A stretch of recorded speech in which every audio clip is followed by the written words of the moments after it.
ինչ հնարավոր է տիեզերքում ամեն ինչ ներդաշնակ է, եթե կան խնդիրներ, ապա կա դրանց լուծման տարբեր միջոցներ։ Ահա սիրելի հետևորդներ, տեսնում ենք, որ ամսի 17-ին լուսինը կույսում աշխատանքում կարող են խնդիրներ լինել, տհաճ խոսակցություններ, անսպասելի դրանք կարող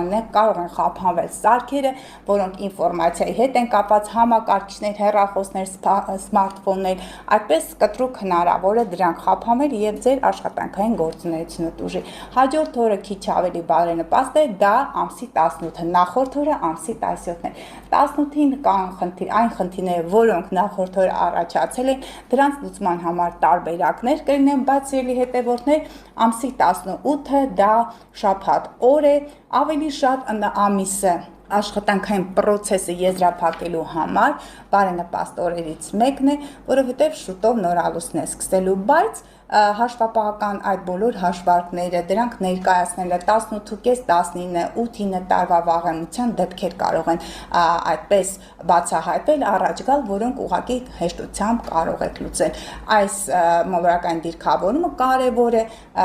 նրանց համար, ովքեր ծնվել են կույս, այծեղջյուր, ցուլ եւ նաեւ խեցգետին եւ կարիճ կենդանակերպերի ադրության տակ ծնվածների համար, ձկների համար որոշակի անակնկալներ կարող են լինել, հնարավոր է հենց աշխատանքային այդ դաշտում որոշակի բացթողումներ ունեցած լինեք, իսկ դրանց մասին ձեզ անպայման կտեղեկացնեմ։ Հաջորդ օրը տեսնում ենք նորալուսնից առաջ, որը բարդ նորալուսն է, բայց լուսինը Վեներայի հետ կշեռքի կենդանակերպում եւ օրը կիրակի է, միջանձնային հարաբերությունները շտկելու համար կարող եք ուղղակի ամուսնական այդ ծիսակարգերը, բոլոր արարողակարգերը հենց այդ օրը կազմակերպել, նույնիսկ ասում եմ նորալուսնից հետո մենք բարդ դիրքեր ունենք, կարող եք գրանցել այդ օրը, որովհետեւ լուսինը Վեներայի հետ դրական դիրքեր ունի, տեսնում եք ամսի 20-ին բարդ է, նա անցնում է առաջ եւ լուսինը առանց ընթացքի, ուղղակի կարող եք եւ եկեղեցով այդ օրը կնքել ձեր ամուսնությունը եւ արարողակարգը եւ հնարավոր է on-line տարբերակով, ես այստեղ տեսնում եմ դիմել ամուսնության ձեր այդ